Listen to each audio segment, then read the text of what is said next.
محترم اپنے آپ کو اس کی بارگاہ میں پیش کریں ٹوٹا پھوٹا سہی اپنے قلب کو تیری بارگاہ میں لے گیا ہے۔ مشہد مقدس جاتے ہیں، فارسی کے اندر ایک کلام ہے، اس کا مفہومی ترجمہ ہے کہ مولا میں نے اپنے اس ٹوٹے ہوئے دل کا خریدار صرف تجھے پایا ہے، تو خرید سکتا، میں نے کسی اور کو خریدار نہیں پایا، میں کدھر جاؤں؟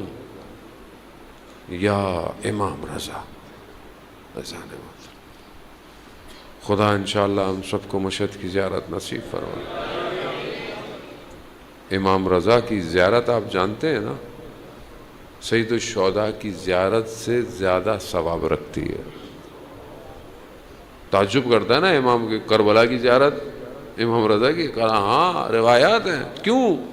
کیونکہ امام حسین گو کے مظلومیت میں شہید ہوئے لیکن ان کے گھر والے ان کے ساتھ تھے۔ امام رضا غریب الغرباء، غریب الوطن، کوئی نہیں ہے نا امام رضا ایسے یہ اپنا شبیب امام سے روایت ہے، جب محرم کا چاند نکلتا تھا امام اپنے گردن میں سیاہ شال ڈال لیتے تھے اور کہتے ہیں کہ امام کے لبوں پر مسکراہٹ نہیں آتی تھی، یہ اپنا شبیب۔ امام فرماتے تھے یہ آنسو طہارت دیتے ہیں، پاک کرتے۔ عزیزان محترم، لٹا ہوا کارواں شام میں موجود ہے۔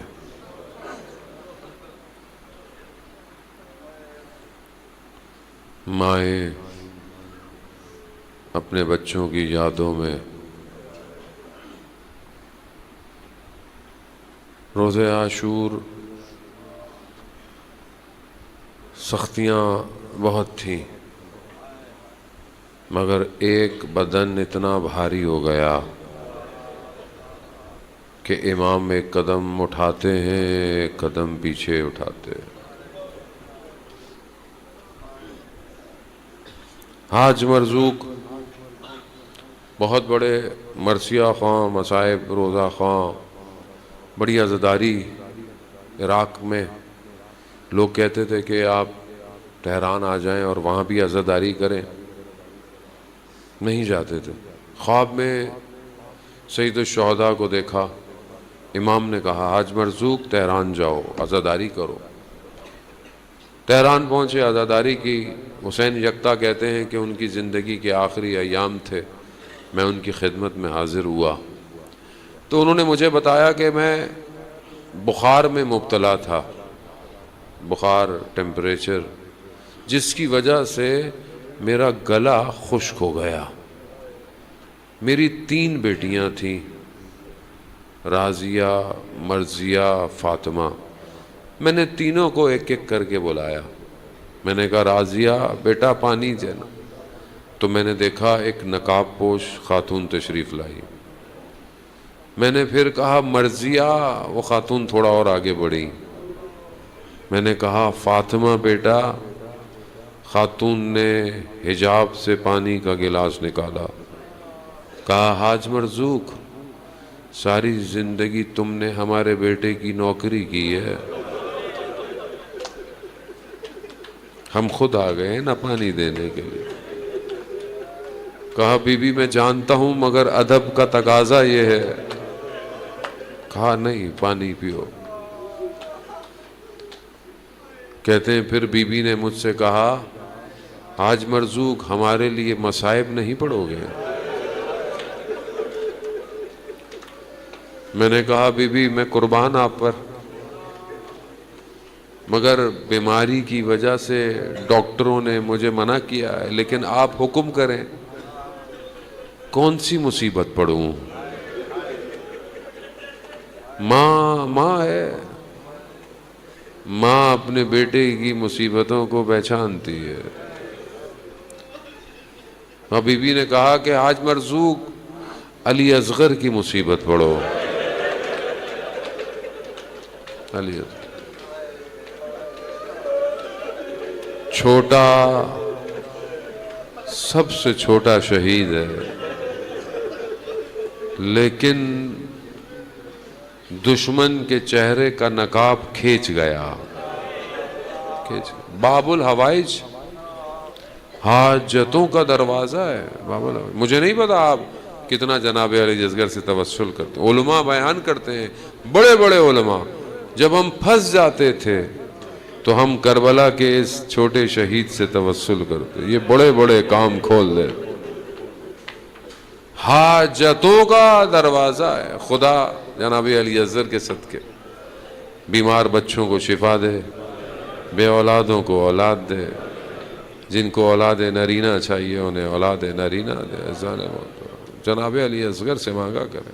باب الحوائج ہے، باب الحوائج ہے، جس کی اپنی حاجت پوری نہ ہو سکی، اپنی حاجت پوری نہ ہو سکی۔ عالم دین کہتے ہیں میں کرمان سے مشہد جا رہا تھا، گرمیوں کا موسم، شدید گرمی کی وجہ سے گاڑی کے ریڈیٹر میں پانی ختم ہو گیا، گاڑی رک گئی، گاڑی میں نہ کولر کام کرے نہ کچھ کرے، شدید گرمی۔ میں باہر نکلا، پانی کی بوتل نکال کر کے ہائی وے پہ لوگ پانی مانگو، کہا گھنٹہ کھڑا رہا، کوئی گاڑی نہ رکی۔ میں نے گاڑی کی طرف دیکھا تو میرے بچے بھی تھے، اور میں نے دیکھا کہ میری زوجہ کی گود میں میرا چھوٹا بچہ تھا اور اس کو ہلا رہی۔ مجھے کچھ سمجھ نہیں آیا، میں نے بچے کو اٹھایا اور سڑک پر میں یوں کھڑا ہو گیا۔ اچانک سے میں نے دیکھا ایک ٹرک آ رہا تھا، بڑی تیزی سے مڑ گیا، پیچھے گاڑیاں رک گئیں، شخص نیچے اترا، کہا مرد یہ کون سی شرافت ہے، بچے کو لے کے کھڑا ہوا ہے گرمی میں۔ میں نے کہا گاڑی میں پانی ختم ہوتا تو بچے کو کیوں لے کے کھڑا ہوا ہے؟ کہا پانی ڈالا، پانی میری ڈگی میں رکھا کہ پھر ختم نہ ہو، اتنی دیر میرے بچوں کو دوسری گاڑی میں بٹھا کے رکھا کہ گرمی ہے، اور پھر یہ مجھے کہا کہ تم گاڑی آگے آگے چلاؤ، ہم تمہارے پیچھے چلیں گے، پھر کہیں تمہاری گاڑی خراب نہ ہو، تمہارے 7 بچے ہیں۔ اس شخص کہتا ہے میں گاڑی میں بیٹھا، میں رونے لگ گیا۔ میری زوجہ نے پوچھا رو کیوں رہے ہو؟ کہا یہ مجھے جانتے نہیں تھے، میں رو رہا ہوں حسین کے لیے کہ روزے عاشورہ ہاتھ میں لے کر کھڑا ہوا، اگر مجھ پر رحم نہیں کرتے میرے بچے پر تو رحم کرو۔ نہیں، مقتل کہتا ہے امام نے، بچے کو دشت میں رکھ دیا، کہا مجھ سے ہے نا بچے کو پانی دے۔ مقاتل کہتے ہیں جناب علی اصغر کی زبان ایسے تڑپ رہی تھی جیسے مچھلی پانی سے باہر تڑپتی ہے۔ اشکیا کے لشکر میں کوہرام مچ گیا، منہ ادھر کر کے رونے لگے، بچہ ہے۔ امام نے بچے کو اٹھایا، حرملا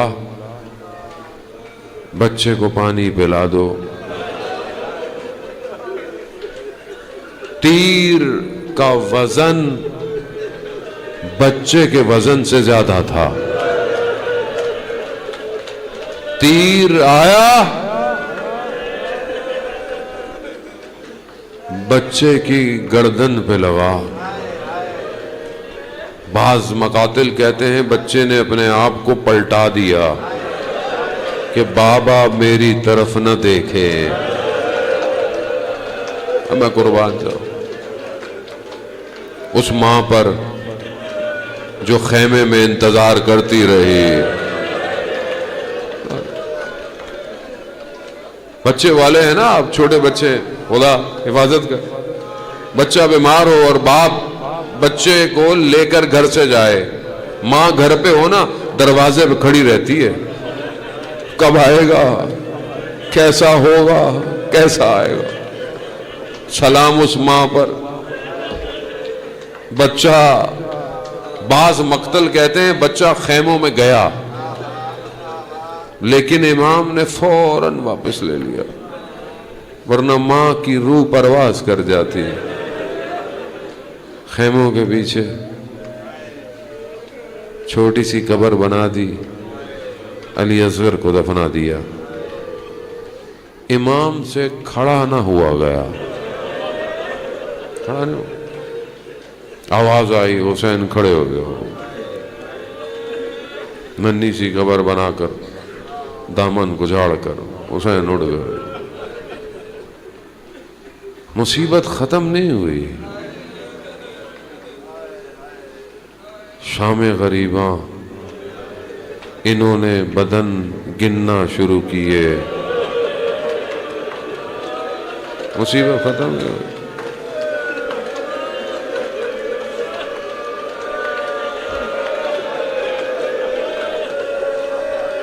انہیں پتہ نہیں کہاں دفن ہے، رات ہے، انہوں نے ہاتھوں میں نیزے لیے، کیا سیدہ، کیا کیا غم آپ کی اولاد نے دیکھے۔ ایک نیزے میں ام رباب کی کمائی باہر آ گئی، مصیبت ختم نہیں ہوئی۔ مجھے نہیں پتا